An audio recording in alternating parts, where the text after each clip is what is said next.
Donc, pour rappel, ces états généraux d'innovation ont lieu sous l'égide du réseau REIN. Donc là, vous voyez tous les structures qui participent au réseau REIN. Donc, je ne vais pas vous les citer tous. Et donc, pour vous rappeler le programme, il va y avoir deux grands moments.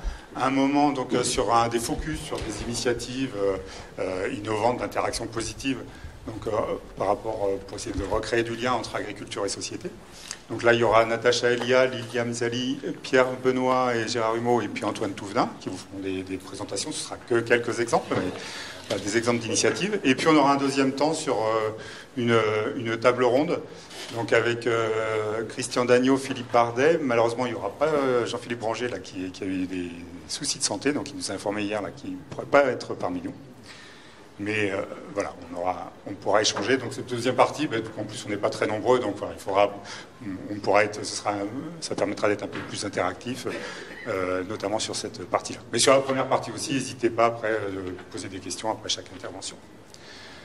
Donc voilà, pour lancer officiellement ces états généraux d'innovation, je vais laisser la parole à Luc Servant, donc président de la Chambre régionale d'agriculture Nouvelle-Aquitaine, président aussi d'ailleurs du réseau REIN, et puis président de plein d'autres choses, mais voilà.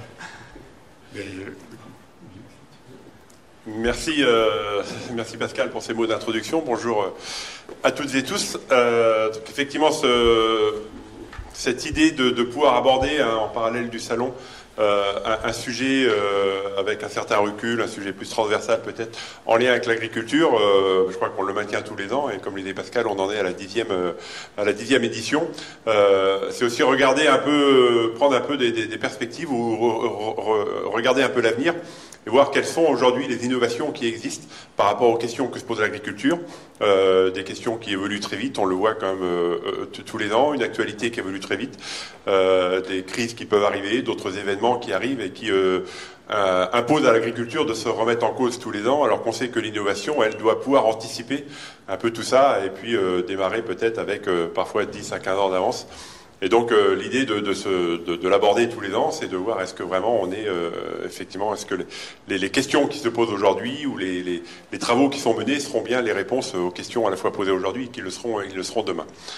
Et donc on a à la fois le réseau REIN, comme le disait Pascal, qui regroupe un certain nombre d'entreprises qui sont affichées en partie ici, pour avoir ce lieu d'échange et puis de questionnement, de positionnement, de voir un peu ce que font les organisations, les instituts, les entreprises, les centres de recherche, sur quel sujet ils travaillent, quels sont les questionnements du monde agricole aussi, par rapport au contexte, par rapport à l'environnement, tout ça change très vite, et donc voir si on est en phase. Et tous les ans, au sein de ces états généraux de l'innovation, on aborde un sujet, un questionnement, qu'on essaie d'être le plus possible dans l'actualité, mais aussi avec une certaine anticipation, ce qui peut imposer justement de prendre du recul par rapport à l'actualité. Donc on essaie un peu de trouver cet équilibre. Et puis là, il y a un sujet qu'on avait abordé un peu entre nous tous, autour de table, qui nous semblait quand même assez présent depuis quelque temps. C'est un peu le lien entre l'agriculture et la société, la place de l'agriculture dans la société. Puisque bon, on a vu dernièrement, alors le constat on le fait tous, et ça je crois que ça va être abordé ce matin, d'une société qui connaît peut-être de moins en moins l'agriculture, mais qui néanmoins a comme un lien tous les jours très fort avec l'agriculture, et je dis 3 fois par jour, il y a comme ce lien direct quand on se met devant une assiette avec l'agriculture sans trop le savoir finalement. Une agriculture qui est présente sur beaucoup d'autres enjeux, d'autres défis, parce que quand on parle de territoire, de paysage, d'environnement, de ressources, de changement climatique aujourd'hui, finalement l'agriculture est très présente.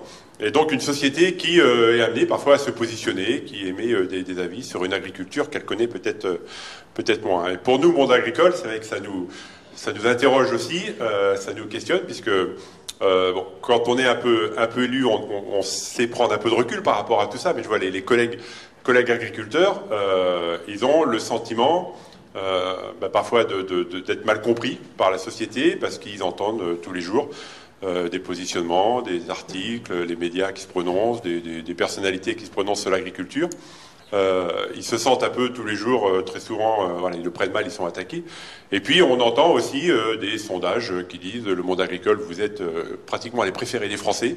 On l'a vu dernièrement encore avec les actions qu'il y a eu les manifestations en début d'année, soutenues à 80, j'avais les chiffres de 85-90% par la société, parce que la société aime bien, aime bien ses agriculteurs. Et donc un peu cette différence un peu de point de vue, la contradiction qu'il y a entre une société qui dit bien aimer ses agriculteurs et peut-être un peu moins l'agriculture, enfin c'est ce qu'on va voir ce matin, et puis au quotidien des situations un peu compliquées qui se vivent sur le terrain, et donc le monde agricole qui a un peu de mal à comprendre ça. Et on trouvait ce sujet méritait d'être abordé. D'autant plus qu'il y a aussi des travaux qui sont menés, et c'est bien là quand on fait le lien avec l'innovation, des travaux qui sont menés, du lien avec agriculture-société, comment essayer de vivre ensemble, de concilier un peu la cohabitation sur le territoire, de recréer ce lien entre le consommateur, le citoyen, l'agriculteur. Et donc l'idée ce matin, c'était quand même de voir un peu ce qui se fait autour de ça, ce qui existe autour de ça, et d'échanger entre nous pour qu'on puisse après peut-être apporter des réponses, alors à la fois aux agriculteurs, mais aussi aux élus de territoire qui parfois sont un peu démunis par rapport à cette situation. Et puis on le voit quand même par rapport à tous les événements qu'il y a eu, la nécessité quand même effectivement de bien repositionner le rôle de l'agriculture ou la place de l'agriculture dans les territoires et dans la société.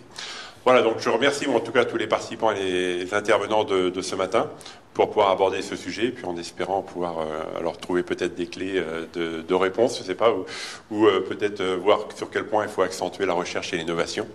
Donc maintenant, on va laisser le déroulé de la matinée, et puis je réinterviendrai en conclusion. Juste pendant que j'y pense, des fois que j'oublierai, ce sujet sera réabordé samedi matin au cours d'une conférence qui aura lieu ici, donc organisée par l'association des ingénieurs agro. C'est pareil, Bruno arrive. Tu pourras peut-être en dire un petit peu plus, Bruno, au cours de la matinée sur la conférence de samedi matin que je rappelle, qui est sur le même sujet. Donc si certains d'entre vous sont encore ici ou veulent revenir, ce sera avec plaisir. Voilà, Pascal, c'est toi qui prends la baguette maintenant. Introductif. Il faut quand même s'applaudir.